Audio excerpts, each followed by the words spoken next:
Je n'aurais jamais cru me retrouver debout devant un mur à moitié effondré du XVIIe siècle, tenant un fichier audio capable de faire tomber toute une entreprise. Et pourtant, j'y étais. Mon téléphone tremblait dans ma main. Mon cœur battait à tout rompre pendant que je réécoutais l'enregistrement. On l'entendait Richard Freud, autoritaire, donnant l'ordre à ses ouvriers de détruire un morceau du patrimoine architectural de notre pays. Et derrière ces mots tranchants et sûrs d'eux, résonnaient les bruits sourds des outils frappant une poutre en bois vieille de plusieurs siècles. Mon pouls s'affolait, ma gorge était sèche. Est-ce que je suis vraiment sur le point de tout changer avec une seule bande sonore secrète? C'est là que j'ai compris. Deux chemins s'offraient à moi. Me taire ou déclencher une révélation. Certains disent qu'une vie peut basculer en un instant. Pour moi, pour tous ceux pris dans ce chaoset instant était arrivé. Chaque fois que je repense à la manière dont tout a commencé, je suis submergé par l'incrédulité. Il y a 6 semaines, ma vie était banale. Un job classique de bureau, des sorties le week-end avec des amis, la routine familière d'un quotidien prévisible. Et puis David m'a appelé, presque essoufflé, pour parler d'un désastre sur un chantier historique. Je connaissais David depuis des années, un expert en restauration traditionnelle, un artisan formé à l'ancienne, savoir transmis de père en fils. Il me l'avait un jour résumé ainsi, ces techniques, tu peux pas les apprendre dans un manuel. Mon père m'a montré comment façonner ces murs à main nue. Il m'a guidé à travers chaque fissure, chaque pierre récalcitrante, chaque poutre affaissée. Je sens encore son esprit dans chaque site que je touche. Je perçois encore ce léger tremblement dans sa voix quand il parle de son père. Mais je n'avais jamais réalisé à quel point sa passion était profonde jusqu'à ce que tout bascule sur ce projet. Au départ, c'était une demande simple. Tu pourrais passer sur le chantier une journée? J'ai besoin d'un second avis et d'un peu de soutien moral. J'étais loin d'imaginer que j'allais assister de l'intérieur à une implosion à la fois juridique et émotionnelle qui allait bouleverser ma vie et révéler les pires facettes de l'orgueil corporatif. 2 jours après son appel, j'arrivais sur le domaine. Le bâtiment, en partie entouré d'échafaudages, imposait le respect, témoin silencieux de l'art de la Renaissance. Des gravats traînaient dans la cour, et près de l'arche principale, un panneau rouillé indiquait « ACC Restauration et Construction ». J'aperçus David, adossé à une balustrade en pierre, les bras croisés. Il leva les yeux en me voyant et esquissa un demi-sourire. « Je te dois une fière chandelle d'être venu, dit-il doucement. Il s'est passé beaucoup de choses. Viens, on parle à l'intérieur. » Derrière la lourde porte d'entrée, un couloir s'ouvrait sur une ruche de travailleurs affairés. Chaque pas résonnait sur les murs chargés d'histoire. Dans les recoins, on distinguait encore des fragments de plâtre d'origine, des moulures sculptées à la main, imprégnées de siècles passés. David scrutait chaque détail, les yeux attentifs. « Mon père aurait voulu que je fasse les choses bien, » murmura-t-il presque pour lui-même. J'ai pris ce chantier pour lui rendre hommage. Il s'arrêta, la voix tremblante. Pensée de David. « Papa, tu disais toujours de préserver les traditions. S'il me laisse faire mon boulot, je le ferai. Mais quelque chose cloche ici. » Et il avait raison de s'inquiéter. L'atmosphère changea dès son arrivée. Les ouvriers parlaient à voix basse de poutres anciennes et d'outils manquants. Puis le silence tomba, brutal. Dès que s'approcha une silhouette élancée en costume impeccable, ni gilet de sécurité, ni casque, aucun respect des règles du site. Il s'arrêta près d'un échafaudage grinçant et inspecta le hall partiellement restauré, comme s'il possédait non seulement le bâtiment, mais aussi le temps. Il jeta un regard à David, puis à moi. Pas un mot, mais sa posture disait tout. Il savourait notre malaise. David baissa son pinceau, soupira discrètement. « Il veut juste qu'on sache qui commande, » marmonna-t-il. Je me penchai vers lui, sentant l'angoisse me tordre le ventre. « Tu crois qu'il se soucie des règles de conservation ?» David serra la mâchoire. « Il se soucie de la rapidité et du profit, rien d'autre. » À quelques pas, un charpentier encore, ses outils en main, retrouva face à l'homme en costume. Les mots tombèrent comme des coups. « Vous ne respectez pas les délais. Cette structure doit être dégagée d'ici mardi. » Le charpentier blêmit. « On m'a demandé de conserver les panneaux anciens pour les inspecteurs. Un simple geste de la main le fit taire. Je n'entends que des excuses. Retenez bien ça. Il n'y aura peu. Être pas de prochaine fois. » Le visage du charpentier se vida de toutes couleurs. Il regarda David, l'air de supplier. Mais Richard, c'était le nom que murmuraient tous les employés, demanda pas de réponse. Il fit demi-tour et s'éloigna d'un pas sec, suivi comme une ombre par 2 adjoints. David s'approcha, murmurant. Il a l'habitude de virer les gens sur un coup de tête s'il le défie. Je l'ai vu faire. Il y avait un frisson dans sa voix. Donc c'est lui le vrai patron? David acquiesça lentement. Il dirige ACC, peu importe ce que dit le conseil. Dès que Richard disparut au fond d'un couloir, tout le site sembla respirer à nouveau. Un ouvrier s'approcha de David, l'air inquiet.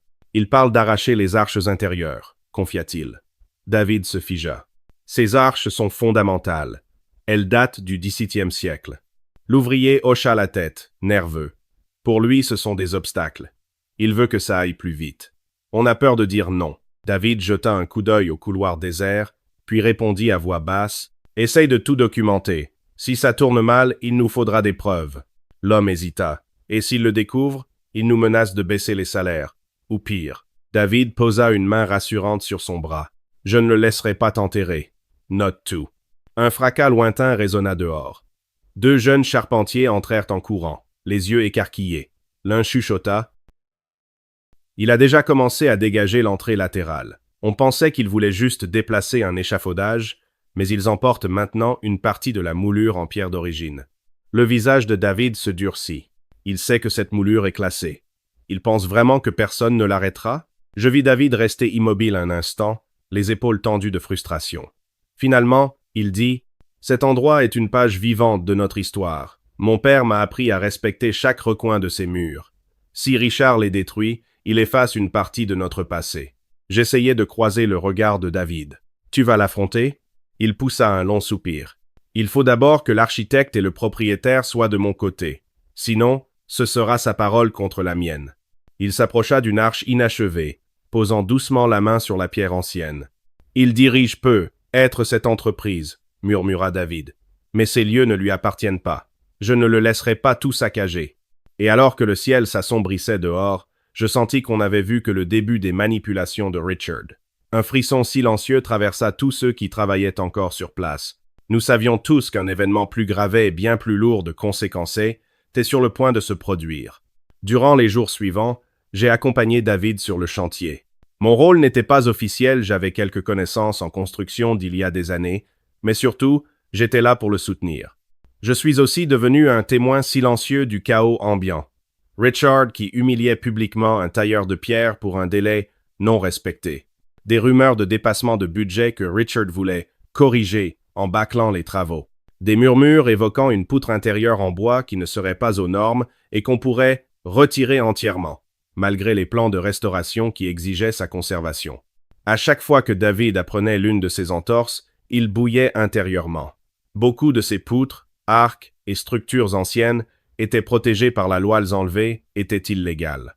Un soir, à la lumière déclinante du soleil filtrant à travers des vitres poussiéreuses, David s'arrêta pour passer sa main sur une poutre vieille de plusieurs siècles dans le hall principal. Il ferma les yeux. Pensée de David. « Papa, tu serais fier que je protège une part de l'histoire de notre pays. Je t'ai promis de prendre ce métier à cœur.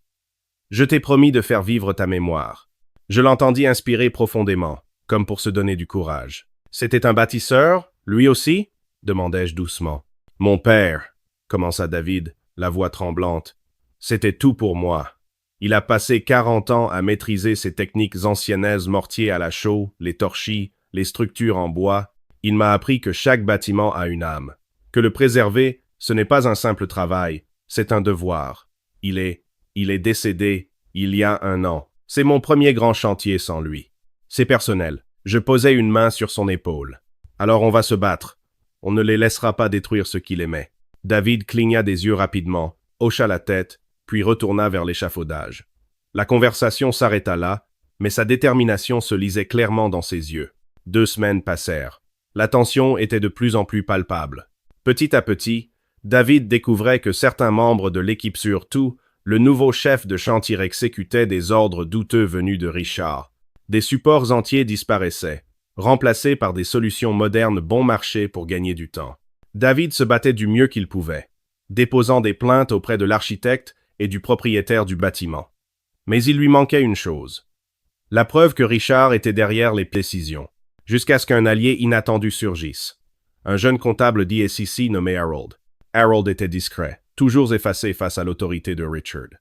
Un soir, alors que David balayait des gravats, Harold s'approcha, l'air nerveux, jetant des regards autour de lui. « David, tu peux garder un secret ?»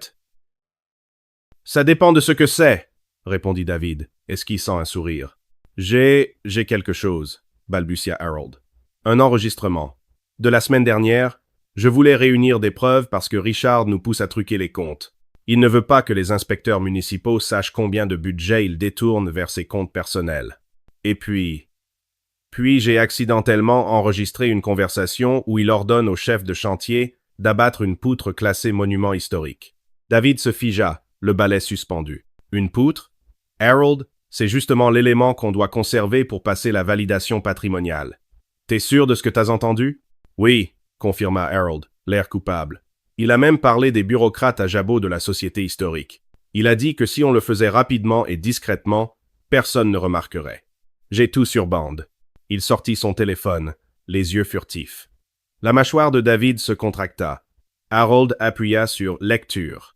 Et là, on entendit bien la voix de Richard. « Je veux plus entendre parler de ces conneries archaïques. Retirez entièrement l'ancienne poutre, remplacez-la par quelque chose de plus simple, et n'inscrivez rien sur les registres officiels. Si ça pose problème, on dira qu'elle était pourrie ou irrécupérable. Vous m'avez bien compris? Et si vous tenez à votre poste, faites exactement ce que je dis. » Mon cœur s'emballa quand David m'en parla plus tard. C'était la preuve irréfutable. Le chaînon manquant qui prouvait que Richard était prêt à commettre un crime car démonter une structure protégée sans autorisation, c'est illégal. On savait tous les deux que cet enregistrement pouvait faire tomber toute sa défense. Mais Harold était désormais en danger. Richard était manipulateur, rancunier et terriblement orgueilleux. S'il apprenait que Harold l'avait enregistré, les conséquences pourraient être graves. Pourtant, la conscience de Harold avait enfin pris le dessus sur sa peur. Quelques jours plus tard, cet enregistrement parvint via une dénonciation anonyma, un journal local. Une véritable bombe. Le titre disait quelque chose comme « Un PDG renommé ordonne en secret la destruction d'un monument historique ». Les réseaux sociaux s'enflammèrent, déclenchant une vague de réactions. Soudain, le procureur local s'en mêla. Certains, hors de la ville, auraient pu y voir une affaire interne. Mais chez nous, dans notre communauté soudée, c'était énorme. Les élus, autrefois complices du silence face à l'arrogance de Richard, commencèrent à rôder comme des requins. Et pour une fois, Richard était sur la défensive. Mais il n'allait pas se laisser faire en silence, au contraire, il s'apprêtait à redoubler d'audace d'une manière qui allait tous nous sidérer. Peu après la fuite de l'enregistrement audio, l'attitude de Richard envers David s'aggrava. Un matin, David appliquait avec soin un mélange de mortier à la chaux sur une section du vieux mur. Richard apparut derrière lui, les bras croisés. « J'ai entendu dire que quelqu'un alimente la presse avec des demi-vérités. Tu serais au courant de quelque chose ?» David resta concentré sur le mur. « Je fais simplement mon travail. Je veille à ce que ces techniques anciennes soient respectées. Si je découvre que tu es derrière cette campagne de diffamation, gronda Richard, il y aura de lourdes conséquences. Personne ne salit mon nom. Personne. » David suspendit son geste, se retourna lentement et étudia l'expression sévère de Richard. « Je ne sais pas qui t'a enregistré. Mais devrais-tu réfléchir à pourquoi tes propres employés ressentent le besoin de rassembler des preuves contre toi? Serait-ce à cause de tes méthodes d'intimidation, de ton mépris pour la loi? » Pendant un instant, le visage de Richard se colora de rouge. Puis il força un sourire glacial. « Tu regretteras de t'être opposé à moi. Je te le promets. » Il fit volte-face et repartit d'un pas sec. David expira lentement.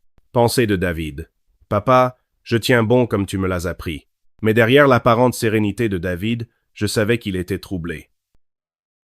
On l'avait déjà menacé, et nous ignorions jusqu'où Richard pourrait aller. Des rumeurs circulaient. Axe était en pleine tourmente, certains employés avaient discrètement démissionné, les actionnaires paniquaient, sans parler des propriétaires furieux du bâtiment et des responsables du patrimoine qui surveillaient tout de près. Puis vint le jour où tout bascula. Je m'en souviens trop bien.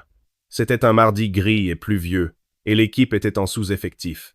David et moi discussions dans un couloir latéral de la prochaine étape pour restaurer les enduits intérieurs.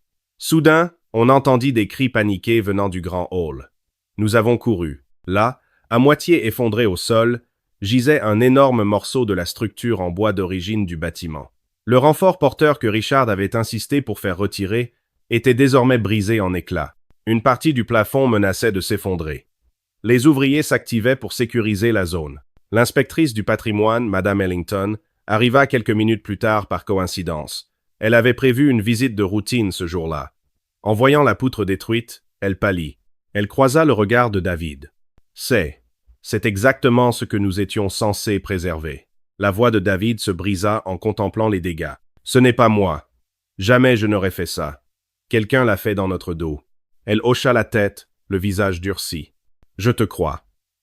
Mais la ville ne prendra pas cela à la légère. Quelqu'un devra rendre des comptes. Et nous savions tous très bien qui avait donné l'ordre. Le propriétaire privé du bâtiment n'a pas perdu de temps. Quelques jours après l'incident, j'appris qu'ACC était non seulement sous le feu des critiques du Conseil du patrimoine, mais que le propriétaire avait personnellement déposé plainte contre Axe et contre Richard lui-même pour négligence, rupture de contrat et atteinte potentielle à un site classé. Les médias locaux s'en sont emparés. Des journalistes ont interviewé des voisins, d'anciens employés d'ACC et même l'architecte du projet, qui a déclaré publiquement « Je ne peux pas rester silencieux pendant qu'un morceau inestimable de notre histoire est détruit pour du profit. » Pour David, tout cela semblait irréel. Il avait passé des semaines à protéger ce site, et soudain, tout semblait s'effondrer. Mais un jour, il reçut une lettre de l'équipe juridique du propriétaire. Il voulait qu'il témoigne comme expert lors du futur procès. Il était la clé pour prouver que les méthodes utilisées étaient historiquement importantes et que leur suppression illégale était un acte grave. David n'en revenait pas. « Je ne suis qu'un artisan, un sous-traitant. Ils sont sûrs de vouloir que je témoigne ?» Et la réponse, venue par téléphone. « Vous n'êtes pas qu'un artisan, monsieur. Vous êtes le seul professionnel sur ce chantier à maîtriser ces techniques anciennes de manière reconnue.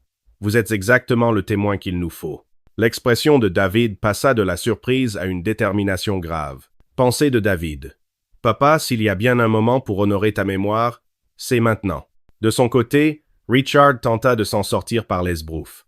Il fit quelques déclarations publiques, chacune plus défensive que la précédente. Il clama son innocence, accusant des sous-traitants incompétents. Il déclara aux journalistes qu'il n'avait aucun contrôle sur les actes des employés subalternes. Mais l'enregistrement audio, désormais public, avait déjà retourné l'opinion contre lui. Les propriétaires du bâtiment réclamaient justice. Les autorités du patrimoine exigeaient des comptes. Le procureur s'intéressait désormais à d'éventuelles charges pénales. J'étais présent ce jour-là, me glissant discrètement sur un banc au fond de la salle d'audience, un endroit qui sentait vaguement le vieux vernis et le cuir usé. Les bancs étaient pleins, y compris d'anciens employés d'AC.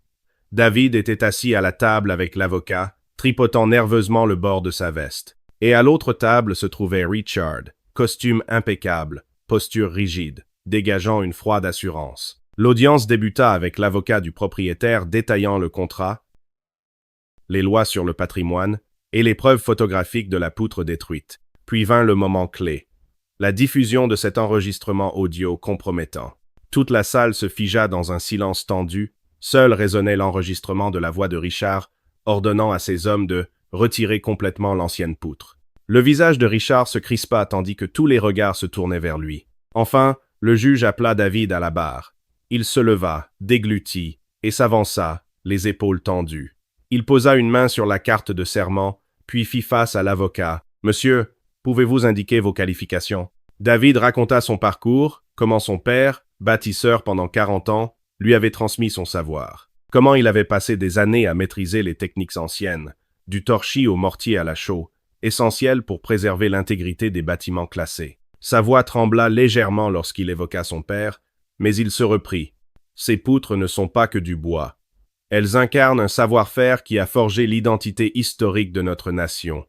Mon père m'a appris à honorer chaque assemblage, chaque veine du bois. Les retirer sans soin, ce n'est pas seulement une infraction légale. C'est un sacrilège envers notre patrimoine. L'avocat désignant les photos projetées. D'un point de vue professionnel, comment qualifieriez-vous l'impact structurel et historique de la démolition de ce soutien? David inspira.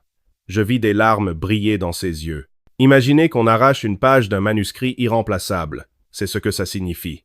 On peut stabiliser le bâtiment avec des moyens modernes, mais l'authenticité, l'âme d'origine, est perdue à jamais. Pendant des siècles, cette poutre racontait l'histoire des techniques de construction du XVIIe siècle. Elle est maintenant détruite. Il se tourna vers le juge, la voix brisée. « Je ne suis pas ici par vengeance, votre honneur. Je suis ici parce que je refuse de rester spectateur pendant que notre histoire est arrachée par ceux qui ne voient que le profit. Un silence pesant s'installa. Même quelques fidèles d'ACC semblèrent mal à l'aise. Richard, lui, évita tout contact visuel. Quand ce fut au tour de Richard de s'exprimer, il tenta un revirement de dernière minute, affirmant que le bois était pourri, qu'il avait reçu l'avis d'experts, mais sans fournir aucun document. L'avocat de la partie plaignante coupa court à cette manœuvre. Pouvez-vous fournir des rapports d'inspection ou évaluations indépendantes appuyant votre affirmation? Richard commença à répondre. Ce n'était pas officiel, juste une discussion rapide. Mais c'était lié à un risque de sécurité. Mais l'avocat l'interrompit. Intéressant. Car nous avons plusieurs rapports historiques confirmant l'intégrité de la poutre. Et un enregistrement où l'on vous entend demander à vos employés de ne rien consigner officiellement et de mentir aux inspecteurs. Le visage de Richard se vida de son sang. Un murmure choqué traversa la salle. À cet instant, l'image du PDG puissant et orgueilleux s'effondra comme du verre brisé. Pas de sortie théâtrale, pas de regard dominateur. Il semblait acculé. Je n'arrive pas à croire que je perds tout à cause de cet enregistrement. Lorsque le juge annonça la suspension pour délibération, tout le monde semblait avoir compris dans quel sens allait pencher la balance. Dehors, David et moi étions debout sur les marches en marbre. Il tremblait, partagé entre soulagement et chagrin. « Tu as dit ta vérité, lui dis-je. Peu importe le verdict, ça compte. » David hocha la tête, le regard lointain. J'imaginais mon père assis dans la galerie. J'espère qu'il sait que j'ai défendu ce qu'il m'a transmis. Richard et son équipe juridique passèrent près de nous, ignorant David. L'avocat me lança un bref hochement de tête, comme pour reconnaître que tout était joué. Quand le jugement final tomba quelques jours plus tard, le tribunal reconnut ACC coupable de rupture de contrat et Richard personnellement responsable des dommages. Des enquêtes supplémentaires sur de possibles infractions pénales étaient en cours. Mais l'ordonnance du juge à elle, seule allait coûter une fortune à ACC. Le propriétaire rompit immédiatement tout lien, interdisant à Richard d'intervenir sur ses biens classés. Le Conseil du patrimoine prévoyait aussi de recommander des sanctions. Même si aucune peine de prison n'avait encore été prononcée, ce procès civil représentait déjà une chute majeure. Une semaine après ce fiasco judiciaire, David dut retourner sur le chantier désormais sous la direction d'un autre entrepreneur pour tenter de sauver ce qui pouvait l'être. Je l'ai accompagné. L'air était chargé de regrets et de tristesse, mais aussi d'un soupçon d'espoir. Les panneaux d'ACC avaient été retirés. Une entreprise réputée, spécialisée dans la restauration patrimoniale, avait repris les travaux. David se tenait silencieusement dans le Grand Hall. La lumière du soleil passait à travers un vitrail partiellement restauré. Je le vis s'approcher de l'endroit où se trouvait autrefois la poutre classée. Il posa la main sur le nouveau support temporaire installé pour éviter l'effondrement du toit. Une larme roula sur sa joue. « Papa, j'espère que j'ai bien fait. » Il baissa la tête, puis la releva avec une lueur de détermination dans le regard. « Celle-là, elle est pour toi, papa. » J'eus la gorge nouée quand il fit un petit geste de respect en mémoire de l'homme qui lui avait tout appris. À cet instant, je compris que pour David, la restauration n'était pas qu'un métier. C'était un hommage, un lien sacré, le témoignage vivant d'un héritage familial transmis comme un trésor. Dans les semaines qui suivirent le procès, des nouvelles commencèrent à filtrer au sujet d'ACC et de Richard. Les actionnaires obligèrent Richard à céder ses dernières parts dans l'entreprise. La société fut rebaptisée sous une nouvelle direction. La rumeur disait qu'ils avaient dû payer de lourdes pénalités pour les dommages causés au bâtiment.